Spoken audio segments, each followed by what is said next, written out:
Saya ingin kita mengingat kembali apa yang sudah pernah disampaikan oleh Kakak Peti dan Ibu Benatua Lia. Apa?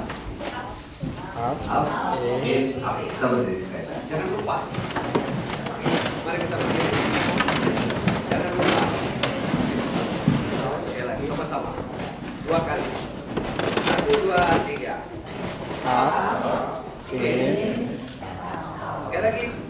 Up, in. Jangan lupa ini ya, karena ini bagian dari visi gereja juga khususnya bagi pelayan kita ke depan. Silakan. Ya, Gongsi Pacai. Hari ini teman-teman yang Tionghoa, hari raya. Kalau Indonesia bilang apa? Hari raya Imlek. Kalau di Medan itu ramai sekali ya, hari raya Imlek. Nah, saya kira di sini juga teman-teman, sahabat-sahabat kita, kalau ada dari teman-teman Bapak Ibu yang mempunyai sahabat-sahabat, tentu juga boleh mengucapkan selamat hari raya tahun baru Tionghoa ya, teman-teman orang Tionghoa. Ya, Tuhan memberkati juga, ini mengingatkan sampai Tionghoa. Saudara-saudara yang dikasih dalam Tuhan, firman hari ini merupakan bagian dari perjalanan umat di padang gurun. Tapi saya ingin membaca satu bagian. Kalau Bapak Ibu, kita baca dari Galatia sebelum kita melanjutkan firman ini, dari Galatia pasal 5 ayat yang ke-13. Galatia pasal 5 ayat yang ke-13 demikian. Galatia 5 ayat yang ke-13. Ini merupakan tambahan untuk bacaan kita pada siang hari ini. Saudara-saudara, memang kamu telah dipanggil untuk merdeka, tetapi janganlah kamu mempergunakan kemerdekaan itu sebagai kesempatan untuk kehidupan dalam dosa, melainkan layanilah seorang akan yang lain oleh kasih. Saya ulangi sekali lagi, saudara-saudara, memang kamu telah dipanggil untuk merdeka, tapi janganlah kamu mempergunakan kemerdekaan itu sebagai kesempatan untuk kehidupan dalam dosa, melainkan layanilah seorang akan yang lain oleh kasih. Saudara, ini merupakan bagian tambahan dari pembacaan firman Tuhan pada sore hari ini. Saudara-saudara yang dikasih dalam Tuhan, ini merupakan bacaan kita tadi dalam Keluaran adalah peristiwa Gunung Sinai. Saya setiap kali membaca peristiwa ini tentu membayangkannya, membuat sebuah imajinasi tentang perjalanan itu.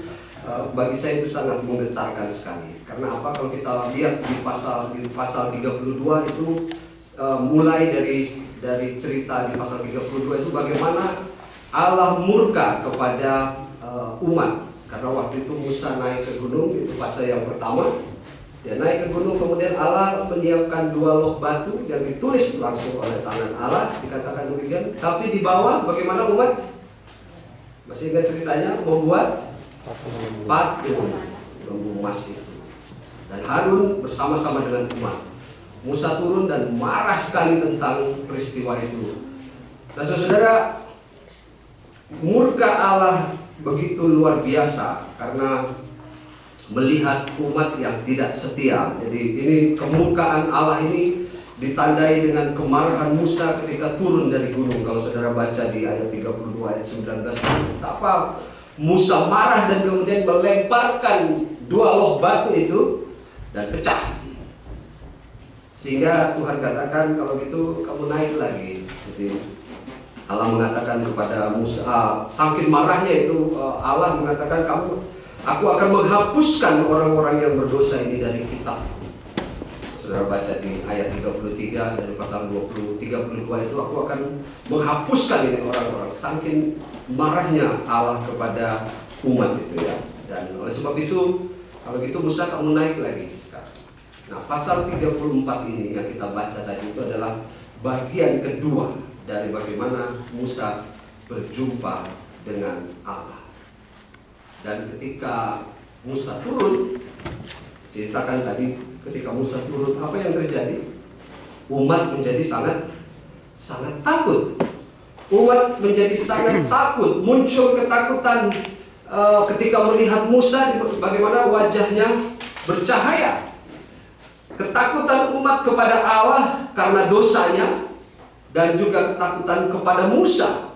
Karena dikatakan di ayat yang disampaikan tadi, Musa wajahnya bercahaya dan itu membuat umat menjadi takut.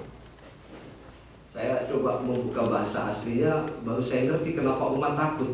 Kalau orang wajahnya bercahaya kan tidak apa-apa gitu ya, kan bagus ya kalau wajahnya bercahaya. Tapi waktu saya cek bahasa aslinya itu rupanya yang kata cahaya yang dipakai itu adalah kata keren. Jadi hampir sama-sama dengan keren gitu ya. Keren itu dalam bahasa Ibrani, tahu saudara, artinya itu adalah tanduk. Tanduk. Saya pikir-pikir kenapa kok artinya tanduk ya? Jangan-jangan mereka takut. Oh, jangan-jangan dia takut karena Musa ada tanduknya gitu ya. Dan waktu saya cek di Google, saya cari foto-foto Musa, ketemulah patung Michelangelo. Saudara boleh cek itu patung Michelangelo di Saint Petersburg itu bawaan itu tuh ada tanduk begini. Karena memang dalam bahasa Indonesia disebut keren, itu adalah tanduk. Kita nggak akan mempersoalkan mereka takut karena cahaya, tetapi kata tanduk itu menjadi menarik untuk dilihat bahwa pada waktu itu orang atau umat takut melihat Musa karena cahaya, dikatakan bercahaya. Silakan Bapak Ibu coba cek itu patung Michelangelo, patung Musa itu semua dengan versi bertanduk. Itu menunjukkan bahwa mungkin bagi umat menyeramkan juga, takut juga. Jadi saudara-saudara, waktu saya merenungkan bagian ini, waktu Musa turun, umat takut kepada Allah karena dosanya. Umat menjumpai Allah karena takut akan dosa-dosanya. Umat menjumpai Musa karena takut melihat Musa mungkin yang bercahaya atau mungkin yang bertanduk dan sebagainya. Jadi menghadap Allah itu seperti menghadap dengan rasa takut, menghadap dengan rasa gentar. Dan ini rupanya ketika perjalanan umat Israel dalam sejarahnya ini terwujud dalam pola-pola peribadahannya. Dan kita bisa mengerti, saya juga akhirnya bisa mengerti mengapa pola-pola peribadahan dan umat itu menjadi berpusat pada penghapusan dosa dan korban penghapusan dosa. Karena apa? Orang datang ke ibadah, orang datang ke persekutuan komunitas beribadah itu karena rasa takut, sehingga ibadah itu berpusat pada penghapusan dosa. Itulah sebabnya ada banyak korban bakaran. Kalau saya salah ini harus bawa ini, kalau saya itu harus bawa itu. Pusat perhatian atau pusat ibadah itu berpusat pada penghapusan dosa, korban bakaran. Dan dalam sistem pemerintahan umat pada waktu itu pun akhirnya terwujud juga. Raja adalah wakil Allah. Apa yang dikatakan raja? Umat harus ikut, umat harus taat, umat harus takut. Padahal dalam sejarah Israel ada banyak raja yang tidak mencerminkan kasih dan penyertaan Allah. Nah, saudara yang dikasih dalam Tuhan, kalau kita mau menarik ini dalam konteks kita, inilah yang membedakannya dengan pola hidup beriman Kristiani saat ini. Kita tidak datang kepada Tuhan dalam konteks rasa takut. Tetapi yang lebih penting adalah kita datang karena pertama, itu adalah karena anugerah Tuhan Yesus Kristus bagi kita. Anugerah Kristus bagi kita dalam pengorbanannya di kayu salib. Ini yang kita sebut dengan sola gratia. Kita datang bukan karena rasa takut. Kita datang ke gereja ini bukan karena saya session bilang, umat jemaat Immanuel harus datang ke gereja. Kalau kan nanti saya buat catatan dan sebagainya, Ibu Lia nggak akan kasih jatah untuk atau Pak Oto nggak bilang jatah makan untuk pendeta Victor, stop, cuma segini saja. Kita datang bukan karena rasa takut, tapi karena anugerah yang Tuhan beri bagi kita. Itu sola gratia. Maka pola-pola peribadahan kita pun akhirnya jadi berubah. Kalau dulu orang berpusat pada penghapusan dosa, kita masih ada penghapusan dosa, masih ada tata ibadah penghapusan, tapi bukan itu yang menjadi pusat. Tetapi kita berpusat pada firman Tuhan yang kita sebut dengan sola scriptura. Jadi ada sola gratia karena anugerah, yang kedua ada sola scriptura karena apa? Karena kita datang firman Tuhanlah yang menjadi dasar kita untuk ke gereja mendengarkan firman sebagai makanan rohani kita. Dan oleh sebab itu diharapkan melalui anugerah yang kita terima, firman yang kita dengarkan, kita tetap menjadi setia. Dan dengan kesetiaan itu kita datang terus kepada Tuhan yang kita sebut dengan sola fide. Jadi ada 3 hal: sola gratia, sola scriptura, dan sola fide. Dan inilah prinsip gereja reformasi yang kita sekarang ada bersama-sama saat ini. Sola gratia, sola scriptura, dan sola fide. Saudara dikasih dalam Tuhan, hari ini kita akan melihat atau menerima atau menjalankan atau melaksanakan pelantikan bagi beberapa anggota jemaat kita untuk masuk dalam pelayanan komisi-komisi sebagai anggota komisi. Saudara ingatlah 3 hal ini. Saudara melayani bukan karena rasa takut. Saudara melayani karena anugerah, karena firman yang saudara dengar, dan karena kesetiaan. Sekali lagi, jangan melayani karena rasa takut, atau rasa takut itu berubah menjadi motivasi pribadi. Kita mau melayani Tuhan bukan karena rasa takut, atau kemudian saya nggak takut Pak Pendeta, tapi saya punya motivasi secara pribadi. Wah, keren melayani sebagai anggota komisi, ya. Wah, keren sebagai session. Wah, keren sebagai cleric of session. Wah, keren sebagai elder. Wah, keren sebagai pendeta. Hati-hati, kata keren dan keren itu beda-beda tipis. Apa artinya? Tanduk. Jangan kita melayani karena rasa takut atau orang lain melihat kita menjadi menakutkan. Karena saudara punya tanduk, atau saya punya tanduk, karena kata Karen itu ada dalam diri kita. Ini saudara tidak boleh terjadi bagi kita. Tapi layanilah kita atau melayani jemaat ini seperti dalam Galatia 5 ayat yang ke-13 tadi. Apa dikatakan? Saudara-saudara, memang kamu telah dipanggil untuk merdeka. Tetapi janganlah kamu mempergunakan kemerdekaan itu sebagai kesempatan untuk kehidupan dalam dosa, melainkan layanilah seorang akan yang lain oleh kasih, bukan karena hal-hal yang lain. Saudara, kasih itu adalah alat kita. Kasih adalah alat kita untuk masalah yang datang dalam pelayanan. Ketika saudara menjadi elder, menjadi pendeta, menjadi apapun, saya selalu sudah katakan bahwa tidak ada jalan yang mulus dalam pelayanan, selalu ada banyak tantangan.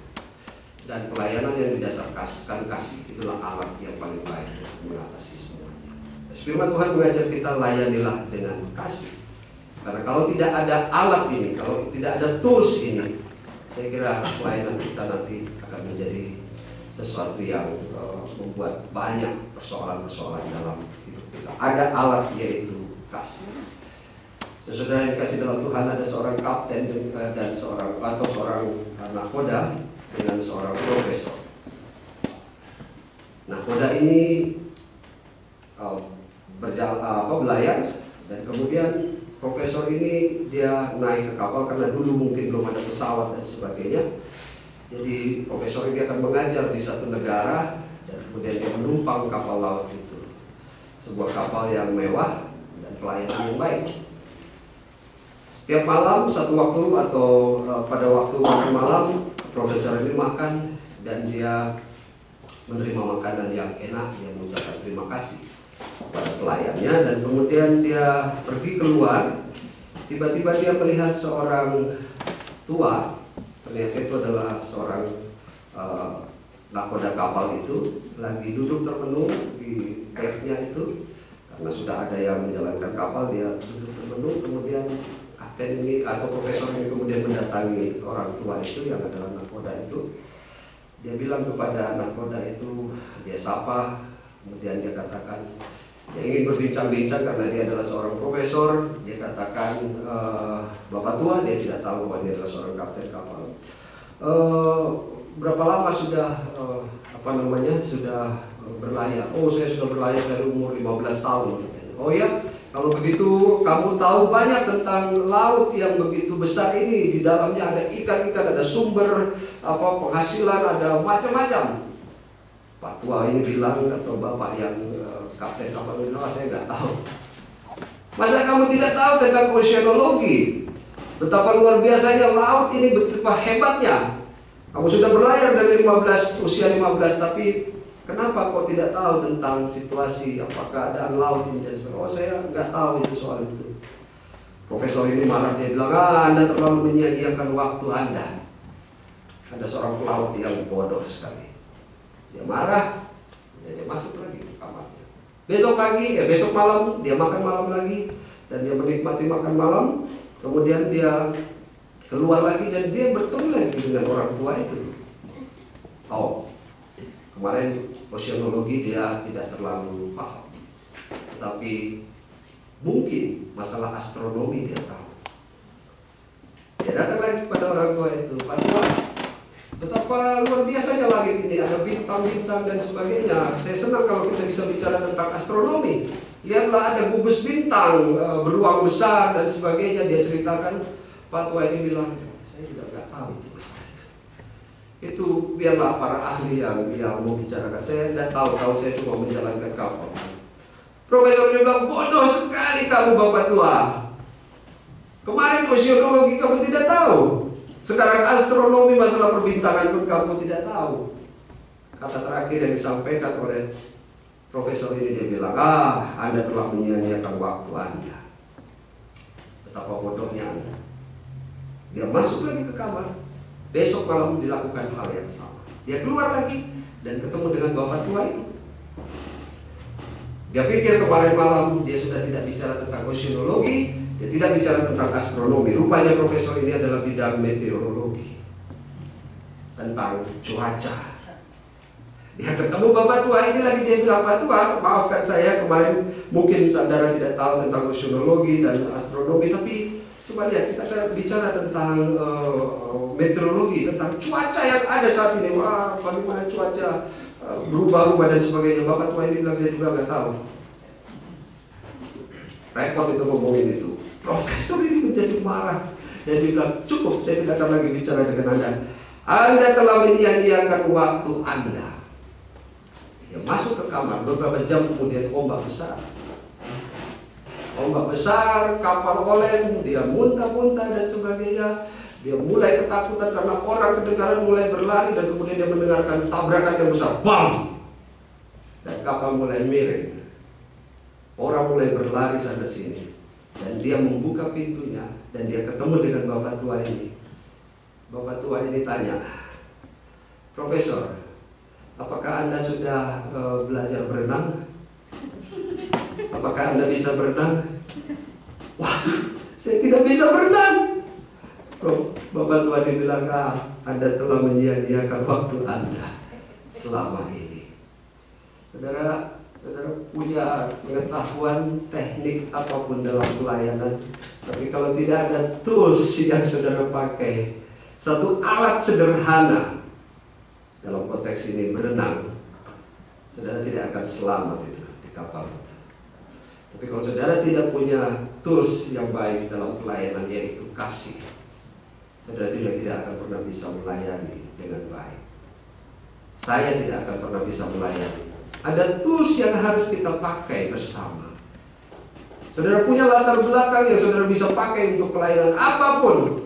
Kalau tadi dipakai oceanologi, astronomi, meteorologi, teologi, biologi, dan sebagainya itu, firman katakan cuma sederhana, layanilah seorang yang akan yang lain oleh kasih. Dan inilah yang menjadi dasar kita dalam pelayanan hari ini bersama komisi-komisi, anggota komisi, pendeta, elder, session. Mari melayani dengan kasih. Alat-alat yang kita pakai sudah banyak, tetapi hari ini kita diingatkan, kita datang melayani bukan dengan rasa takut. Kita datang bukan melayani dengan hal-hal motivasi diri yang lainnya. Kita melayani karena sola gratia, karena sola fide, karena sola scriptura. Dan semua itu didasarkan pada satu kata yang Tuhan bilang, kasih. Kasihilah sesamamu manusia, kasihilah Tuhan Allah. Betapa alat ini menjadi penting. Jangan sampai kita membuka pintu itu, kemudian kita bertanya, apakah saudara sudah latihan berenang? Apakah saudara sudah mempunyai kasih? Oh, tidak ada. Paulus bilang, pelayanan tanpa kasih itu seperti gong yang bergemerincing. Tang! Hilang. Dan tidak ada bekas apa-apa. Kita tidak mau demikian. Kita mau melayani dengan kasih, di mana setiap tindakan dan pelayanan kita itu menjadi berkat bagi sesama. Tuhan Yesus memberkati saudara selamat melayani dengan kasih. Amin.